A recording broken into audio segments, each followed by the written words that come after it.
ये पढ़े? ओके।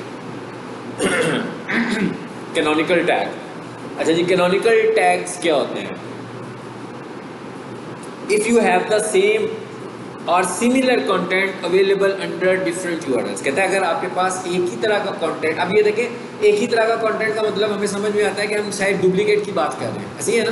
अब एक डुप्लीकेट कंटेंट है, डुप्लीकेट कंटेंट का मतलब है कि किसी दूसरे की वेबसाइट पे डुप्लीकेट कंटेंट है, यानी हमने अपना कंटेंट नहीं लिखा बल्कि किसी और की वेबसाइट का कंटेंट लिया, कॉपी किया और अपने पास लगा लिया। ये तो मैंने आपसे कहा था कि ये तो वेबसाइट कभी भी रैंक नहीं होगी जितना मर्जी जोर लगा लो, लेकिन इस वक्त हम इसकी बात नहीं कर रहे। इस वक्त हम बात कर रहे हैं डुप्लीकेट कंटेंट जो किसी और के पेज पे पड़ा हुआ है, सॉरी अपने पेजेस पे पड़ा हुआ है। मिसाल के तौर पे मेरा एक होम पेज है, उसके अंदर कोई 2 पैराग्राफ्स या कोई 2 सेंटेंसेस ऐसे लिखे हुए हैं जो मैंने अपने ही वेबसाइट के अबाउट अस में भी लगाए। तो अब इसका मतलब क्या हुआ कि मेरा ये वाला कंटेंट ट्वाइस हो गया। एक दफ़ा कहाँ पर है, ये होम पेज पर है, एक दफ़ा कहाँ पर है, ये अबाउट अस में। अब जब क्रॉलर आपकी वेबसाइट पे आएगा तो आपको इस कंटेंट के अगेंस्ट क्रॉल करने आएगा, रैंक करने के लिए। अब उसको क्या पता लगेगा कि इसमें से असल वाला कौन सा है? जो होम पेज पे 2 सेंटेंस लिखे हैं वो उसको रैंक करना है मुझे, कि 2 अबाउट अस में लिखे हैं उसको रैंक करना है। इस कन्फ्यूजन को ख़त्म करने के लिए हम क्या यूज़ करते हैं, यानी कि एक ही तरह का टेक्स्ट अगर 2 पेजेस पर पड़ा हुआ है तो हम क्रॉलर को बता देते हैं कि भाई इन 2 में से एक असल है और एक कॉपी है। तो जब वो असल की बात हो गई तो वो क्या करेगा, असल वाले को क्रॉल करेगा और कॉपी को क्रॉल नहीं करेगा। ये बताने के लिए हम यूज़ करते हैं कैनोनिकल के टैग्स, ठीक है। अच्छा, इसको कैसे इस्तेमाल करना है? इसको इस्तेमाल इस तरह करना है कि लिंक, ये टैग लगा हुआ है। अच्छा, सबसे पहली बात याद रखनी है ये कहाँ पे होगा, सबसे पहली बात याद रखनी है ये कहाँ पे होगा, ये हेड पोर्शन में होगा, ठीक है। अच्छा, उसके बाद टैग क्या है, ये link relation equals to canonical, href का मतलब हाइपर रेफरेंस होता है, और आगे आपकी वो वाला यूआरएल जो असल है। मिसाल के तौर पर मैंने अबाउट अस में कॉपी यूज़ कर ली होम पेज की, तो कॉपी कहाँ पर आ गई, अबाउट अस पे। इसका मतलब क्या हुआ कि कैनोनिकल कहाँ पे लगेगा, अबाउट अस पे। यानी जहाँ पर आपने कॉपी कंटेंट यूज़ किया होता है वहाँ पर कैनोनिकल इस्तेमाल होगा, और बताएंगे किसका, जहाँ असल वाला है। तो इसका मतलब क्या हुआ कि मिसाल के तौर पर अगर मैं ये कहूँ, हाँ जी, लिंक रिलेशन कैनोनिकल है ना ये, अगर मैं इसकी एग्जांपल आपको दूँ,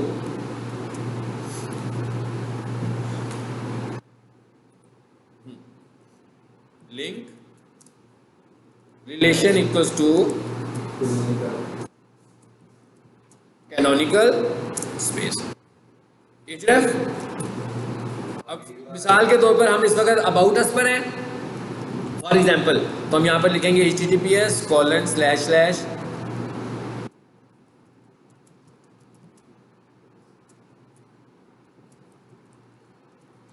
समझ आ गई बात की? मैं इनको समझाने के लिए 2 लाइनें कर देता हूँ, आपने लिखना है एक ही लाइन में। Link relation equals to canonical, कहाँ है ये, स्पेल थोड़े से ठीक कर लें जी। Link relation equals to canonical, href equals to, आगे पाथ दे दिया हमने पूरे का पूरा मास्टर कंटेंट का, यानी कि जहाँ से हमने उसे कॉपी किया था।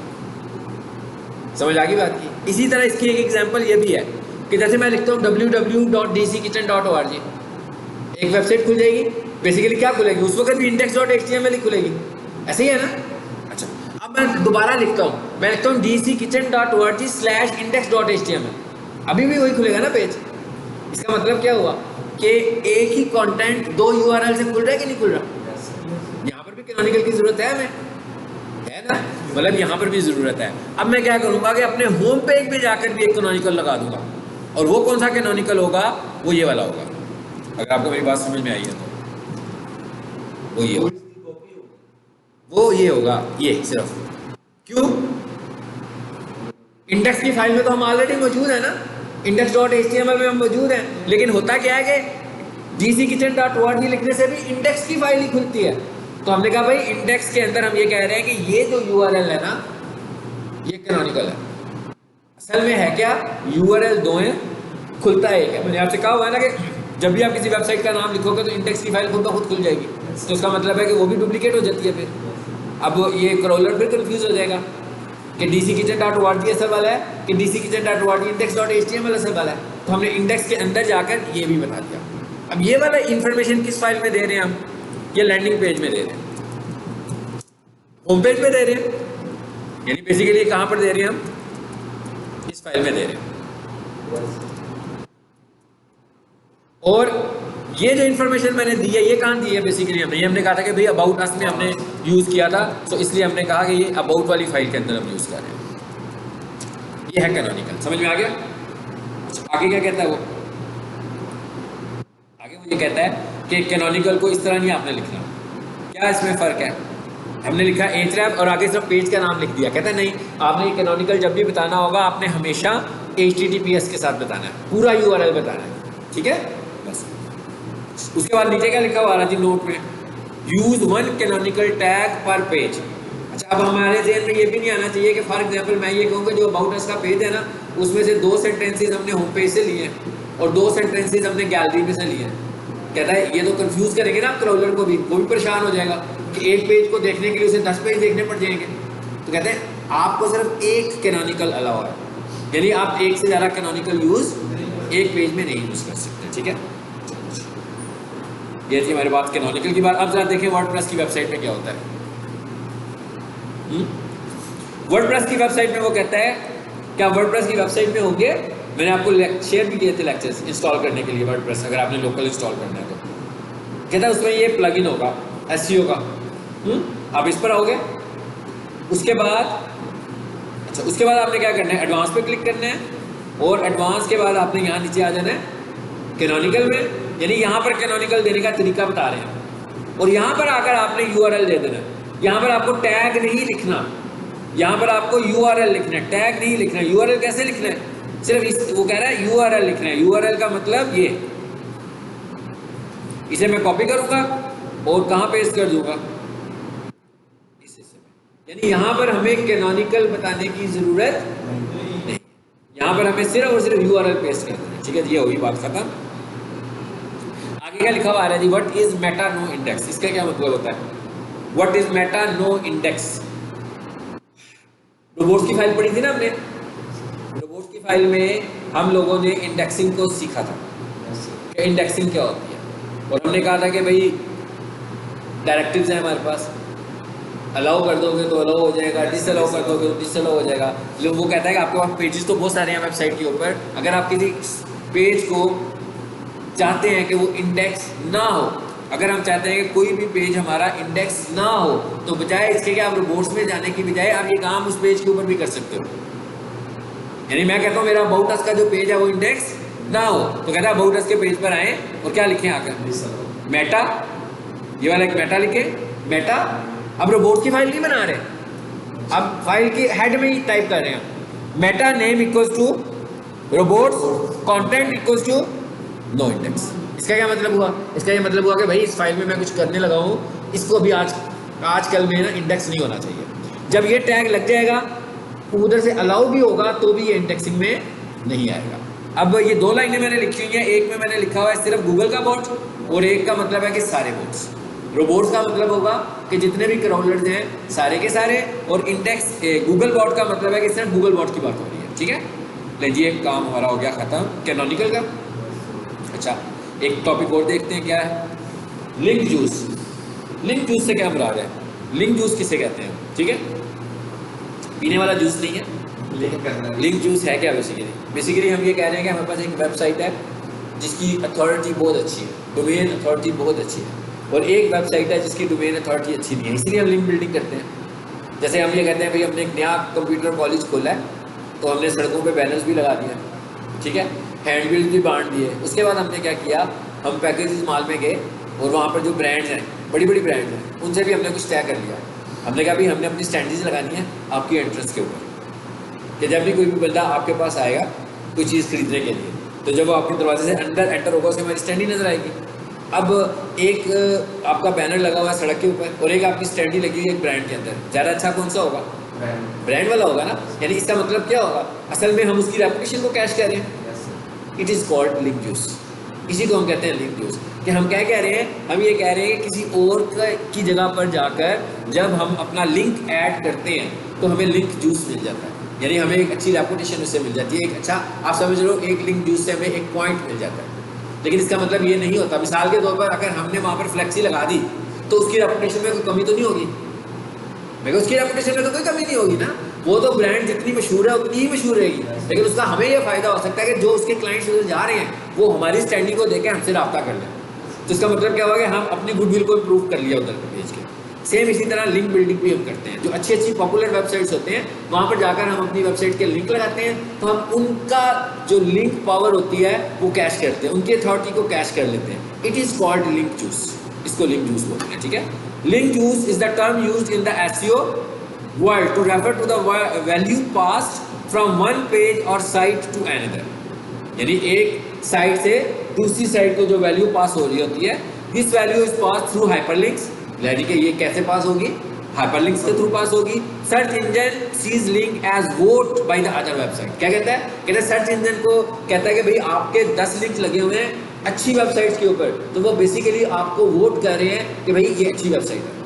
तो होता क्या है, ये लिंक बिल्डिंग का प्रोसेस होता है जिससे नई आने वाली वेबसाइट भी अपनी अथॉरिटी को इम्प्रूव कर रही होती है। मिसाल के तौर पर मैं ये कहता हूँ कि फेसबुक जो है उसकी लिंक अथॉरिटी है, लिंक जूस है उसका, मतलब उसकी जो डोमेन अथॉरिटी है वो 100 है या 98 है या 99 है, और मैंने एक नई वेबसाइट बनाई है और मेरी डोमेन अथॉरिटी 5 है।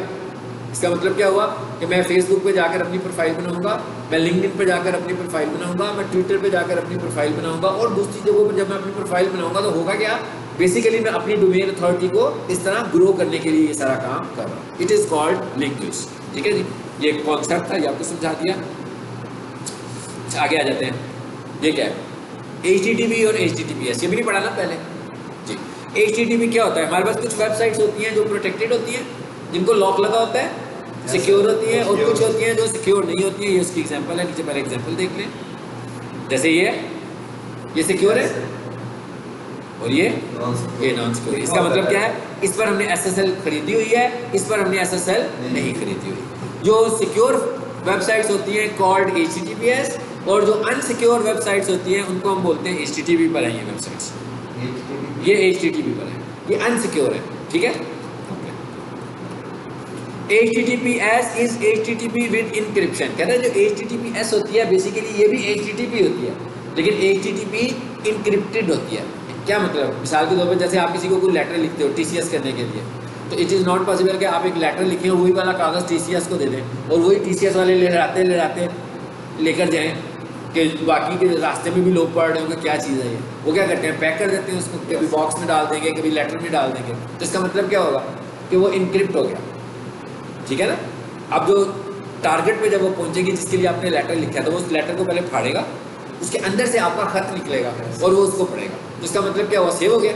इट इज़ HTTPS, यही HTTPS है, यही है वो SSL जो हम परचेज करते हैं। अगर हमने HTTPS नहीं लिया हुआ तो इसका मतलब क्या होगा कि जब हमारी वेबसाइट ट्रैवल कर रही है तो वो इंक्रिप्टेड नहीं है और कोई भी बंदा उसको बीच में से उसकी इन्फॉर्मेशन को देख सकता है। दूसरी तो HTTPS में क्या है कि हमारा डाटा जो है वो सील है, और जब तक वो टारगेट डेस्टिनेशन पे नहीं पहुंचेगा वो अनसील नहीं होगा। इसीलिए हम कहते हैं कि हमें HTTPS लेना चाहिए, ठीक है। The difference between the two protocol is HTTPS uses SSL, ठीक है, to encrypt normal HTTP requests and responses. As a result, HTTPS is far more secure than HTTP. यही बताया मैंने आपको। A website that uses HTTP has HTTP in its URL, while website uses HTTPS, उसका HTTPS आ रहा होता है और उसकी दूसरी पहचान लॉक है। जिसको लॉक लगा होगा वो HTTPS है, जिसको लॉक नहीं लगा होगा वो HTTPS नहीं है जी। SSL से क्या बनता है जी, सिक्योर सॉकेट लेयर, ठीक है।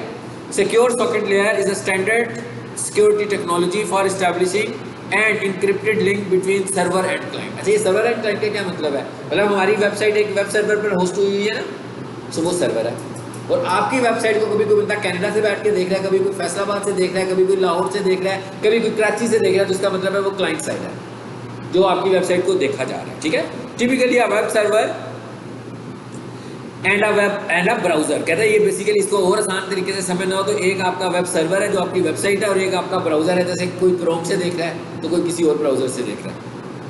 Are mail server and a mail client. अच्छा ये कह रहा है कि सिर्फ ये वेबसाइट ही नहीं बल्कि आपका जो ईमेल अकाउंट होता है जैसे जीमेल है इसके ऊपर भी SSL लगी होती है, ठीक है। और कहता है SSL जो है ये एक सिक्योर प्रोटोकॉल है जी। What is the purpose of SSL certificate? An SSL certificate is a bit of code on your web server that provide security for on, ये मैंने अभी आपको बता दिया। कहता है ये जो SSL है बेसिकली क्या करता है आपकी वेबसाइट को सिक्योर कर देता है। ये इन्होंने यहाँ पर डिफरेंस लिखा हुआ है, what is difference between HTTP and HTTPS। HTTP stands for Hypertext Transfer Protocol, HTTPS stands for Hypertext Transfer Protocol Secure, HTTP works at the application layer। अच्छा ये लेयर्स क्या होती हैं? ये नेटवर्किंग में एक वर्चुअल मॉडल होता है, फिजिकल मॉडल नहीं होता, एक वर्चुअल मॉडल होता है जिसमें हम दिखाते हैं कि डाटा कैसे ट्रैवल करने लगा है, ठीक है। जैसे मैं किसी को बताऊँ कि गूगल ऐड कैसे काम करती है, तो मतलब वो फिजिकली तो वैसे काम नहीं करती होगी ना, एक लॉजिकल तरीका मैं बता रहा हूँ कैसे काम करती है। तो उन्होंने कहा इसी तरह जब डाटा ऑनलाइन ट्रैवल करता है तो उसको उन्होंने वर्चुअल मॉडल एक बना दिया और उन्होंने कहा उसमें जो सबसे ज़्यादा सिक्योर मॉडल होता है वो ट्रांसपोर्ट लेयर होती है। तो कह रहा है HTTPS किस मॉडल पे काम करता है? ट्रांसपोर्ट लेयर पे काम करता है, जो सबसे ज़्यादा सिक्योर होती है। और जो एप्लीकेशन लेयर होती है वो यूज़ होने वाली लेयर होती है, वो सिक्योर नहीं होती। तो कह रहा है कि भाई ये जो मॉडल है उसमें भी ये ज़्यादा सिक्योर है, ठीक है। उसके बाद क्या कहता है? The default port number is 80 for communication और HTTPS में 443 होती है। पोर्ट क्या होती है? जैसे यहाँ पर पोर्ट बनी हुई है, ये देखें यहाँ पर मैं केबल की ये चीज़ लगा रहा हूँ ना, इसी तरह डाटा ट्रैवल करने के लिए वर्चुअल पोर्ट्स होती हैं, वो फिजिकल पोर्ट्स नहीं होती हैं। तो कहता है जो वर्चुअल पोर्ट है HTTPS की वो 443 है और वो ज़्यादा सिक्योर होती है, जबकि 80 की जो पोर्ट होती है वो सिक्योर नहीं होती है। ये बेसिकली ये दो नेटवर्किंग के टॉपिक्स हैं, ये आपको इतना ही समझना है इसका सिर्फ, ठीक है। No encryption is present in HTTP, मतलब इसमें कुछ इनक्रिप्ट नहीं होता, एज इट इज़ नज़र आता है सर्वर पर और एज इट इज़ नज़र आता है क्लाइंट को, जबकि यहाँ पर क्या होता है? इनक्रिप्टेड होता है, ठीक है। जब तक ये अपने क्लाइंट के पास पहुँचेगा नहीं उस वक्त तक असल चीज़ नहीं दिखाता। ये एग्जाम्पल आ गई है इसकी। चलो हाँ जी, आगे क्या आ गया हमारे पास? रीडायरेक्ट्स। रीडायरेक्ट्स क्या होते हैं? नाम से ही अंदाजा हो रहा है रीडायरेक्ट्स कि भाई किसी भी चीज़ को हम एक जगह से दूसरी जगह भेज रहे हैं, इस कॉल्ड रीडायरेक्ट। यानी किसी भी चीज़ को हम एक जगह से दूसरी जगह भेज रहे हैं, इसको हम रीडायरेक्ट बोल रहे होते हैं, ठीक है। जैसे अभी कोई स्टूडेंट यहाँ पर आ जाए ग्राफिक्स का, तो हम लिखेंगे भाई रूम नंबर 5 में चले जाओ, तो हमने उसे रीडायरेक्ट कर दिया। जैसे आप अगर गलती से ऊपर चले गए थे तो उन्होंने कहा भाई रूम नंबर 1 में चले जाओ, तो आपको रीडायरेक्ट कर दिया, ठीक है। अब रीडायरेक्ट दो तरह के होते हैं, एक को हम बोलते हैं परमानेंट और एक को हम बोलते हैं टेम्पररी। मिसाल के तौर पर अगर कोई ऊपर से आपको कहता है कि भाई आज चले जाओ, फिर अगली आपकी जो मंडे को क्लास होनी है ना वो ऊपर ही होगी, तो इसका मतलब है कि ये परमानेंट नहीं है, ये टेम्पररी है। इसी तरह यहाँ पर भी दो तरह के रीडायरेक्ट्स हैं, एक को हम बोलते हैं परमानेंट और एक को हम बोलते हैं temporary. What is redirect? A redirect is a way to send both users and search engines to a different URL from the one they originally requested। कहता है भी redirect होता क्या है कि एक बंदा ओरिजिनली लिखेगा abc.com, लिखकर एंटर करेगा तो वो कहाँ चला जाएगा? xyz.com पर। तो इसका मतलब क्या हुआ? चेंज हो गया URL हमारा, ठीक है। अच्छा अब वो कहता है कि ये जो रीडायरेक्शन है ये दो तरह की है, एक हमारे पास टेम्परेरी होती है, एक हमारे पास परमानेंट होती है। टेम्परेरी का क्या मतलब है? हम कुछ देर के लिए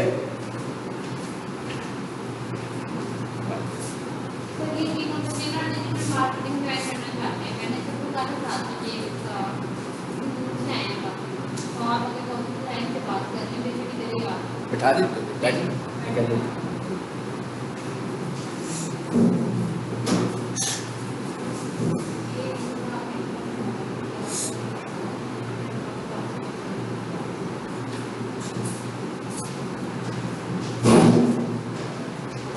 अभी हम SEO का लेक्चर ही दे रहे हैं, पहले थोड़ा सा लेसन सुन लो फिर हम बात ही कर लेते हैं, ठीक है।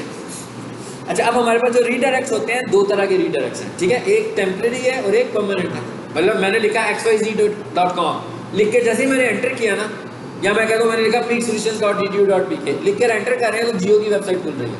इसका मतलब क्या हुआ कि हमने उसको रीडायरेक्ट कर दिया कि भाई कोई भी बंदा पीक सोल्यूशन की वेबसाइट का नाम लिखे तो जियो पे चला जाए, या कोई बंदा जियो लिखे तो ARY की वेबसाइट खुल जाए। इसका क्या मतलब है कि हम एक वेबसाइट को एक साइट से दूसरी पर रीडायरेक्ट कर दिया, ठीक है। ऐसा करना नहीं है, ये समझाने के लिए मैंने आपको बताया, ठीक है। अच्छा अब ये हमारे पास दो तरह के रीडायरेक्ट्स हैं, एक पे लिखा हुआ आ रहा है 301 और एक पे क्या लिखा हुआ है 302। 301 का रीडायरेक्ट जो होता है ये होता है परमानेंट रीडायरेक्ट। असल में ये हमें करने की ज़रूरत क्या है, ये समझना पहले कि हम क्यों करते हैं रीडायरेक्ट्स।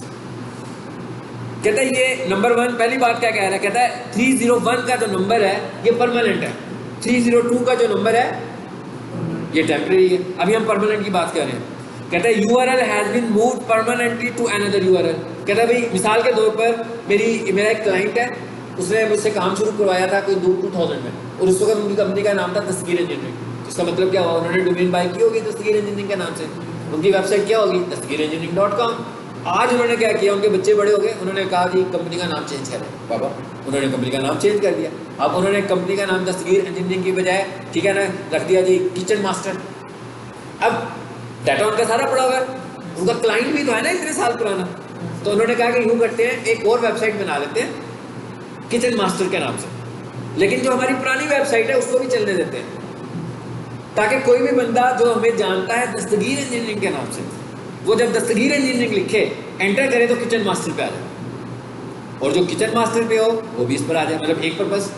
अब ये यहाँ पर हमें टेम्परेरी तो नहीं चाहिए, ये रीडायरेक्ट तो 100% परमानेंट चाहिए हमें, कि भाई आज के बाद जो कुछ भी हो ऐसे ही होना चाहिए, ये चाहते हैं हम लोग कि आज के बाद ऐसे हो, तो ये परमानेंट रीडायरेक्ट है। तो कहता है भाई कौन सा लगाओगे, 30, इस सूरत में 301 लगाओगे। अच्छा, दूसरी सूरत क्या है 301 लगाने की?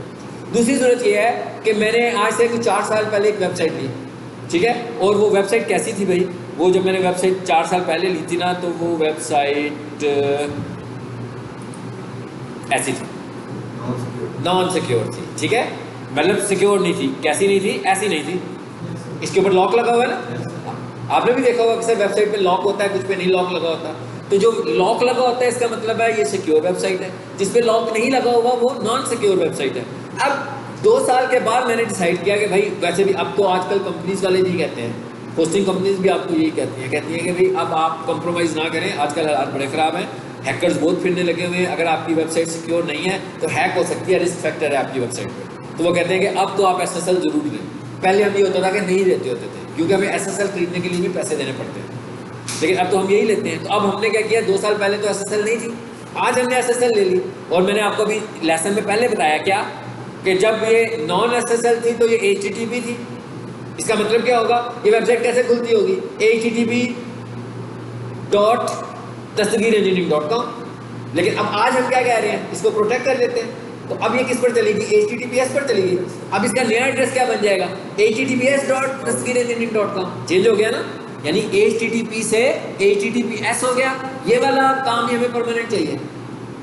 इसका मतलब है यहाँ पर भी अब क्या करेंगे, हम रीडायरेक्टर लगाएंगे। कौन सा परमानेंट रीडायरेक्टर, वो क्या करेगा, वो HTTP की वेबसाइट को HTTPS के ऊपर ले जाएगा। यानी कोई भी बंदा लिखा करेगा http.dastgirengineering.com, एंटर करेगा तो कहाँ जाएगा, https dastgirengineering.com पे। यानी खोलेंगे वो नॉन सिक्योर वेबसाइट, खुलेगी कौन सी, सिक्योर वाली वेबसाइट। इस हम डोमेन नेम वगैरह कुछ चेंज नहीं कर रहे, सब कुछ सेम है। इस हम सिर्फ कर क्या रहे हैं, HTTP से HTTPS पर आ रहे हैं, ठीक है। वापस आ जाए। अच्छा, ये तो समझ में आ गया।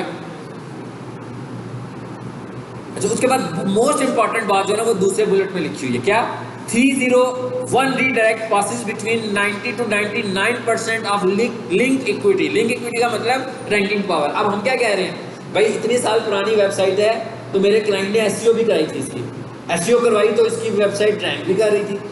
अब वो ये समझेगा कि भाई ये जो जब मैं इसको शिफ्ट कर रहा हूँ तो कहीं मेरी SEO की रैंकिंग तो नहीं साफ खराब हो जाएगी, ऐसा तो नहीं होगा मुझे दोबारा से SEO करवानी पड़े।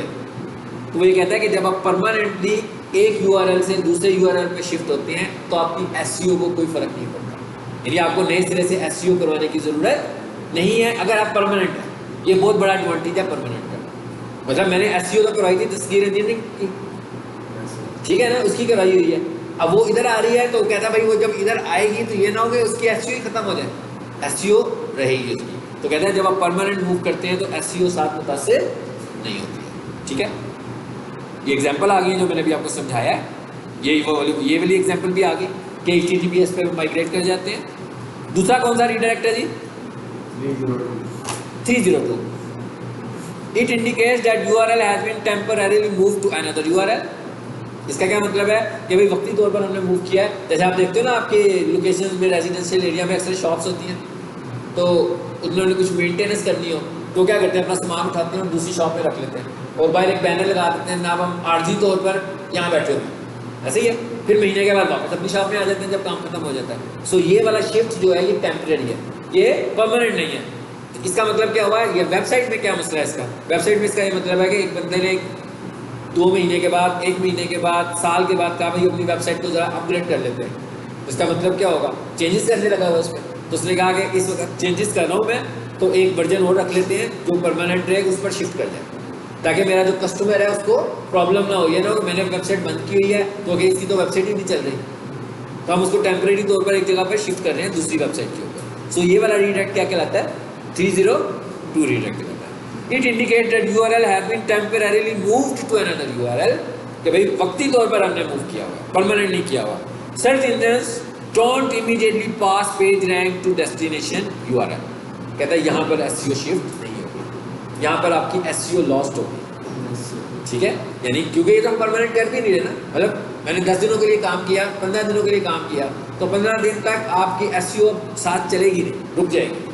जैसे ही आप वापस आएंगे फिर SEO काम करना शुरू हो जाएगा। 302 does not indicate that the destination URL should be indexed, कहते हैं 302 का मतलब है कि ये आपका इंडेक्सिंग में भी नहीं आएगा, क्योंकि आपने खुद ही इससे कहा है कि भाई टेम्परेरी तौर पर मैं एक जगह से दूसरी जगह। अब आप एकदम परमानेंट मोड से टेम्परेरी मोड पे आ गए ना, तो गूगल तो नहीं कहेगा ना कि भाई ये जो टेम्परेरी तौर पर बंदा बैठा हुआ है इसको मैं रैंक करूँ, वो तो उसी को रैंक करेगा जो परमानेंटली एक जगह पे बैठा होगा।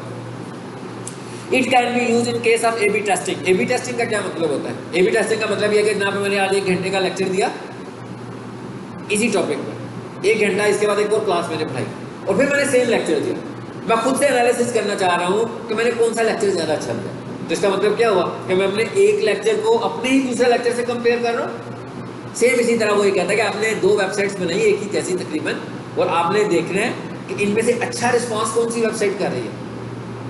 मैंने जो एग्जाम्पल दिया उसमें तो मेरा कॉन्टेंट सेम है ना, लेकिन जो हमने वेबसाइट बनाई है उसमें कॉन्टेंट थोड़ा बहुत हम चेंज करेंगे और फिर हम देखेंगे कि ज़्यादा अच्छा रिस्पॉन्स कौन सी करती है, हम उसको रख लेंगे।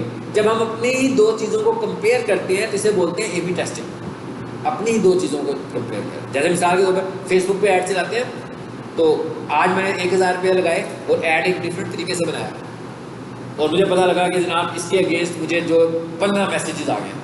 कल फिर दोबारा मैंने ऐड बनाया और फिर एक और तरीके से बनाया, मुख्तलिफ तरीके से बनाया, और मुझे कल पता लगा मुझे 7 मैसेजेस आए हैं। अब मैं कंपेयर करूँगा कि भाई इन दोनों ऐड में से कौन सा अच्छा है, तो it is called AB testing. जब हम अपनी ही किसी चीज़ के एक वर्जन को दूसरे वर्जन से कंपेयर करें इज कॉल्ड AB टेस्टिंग।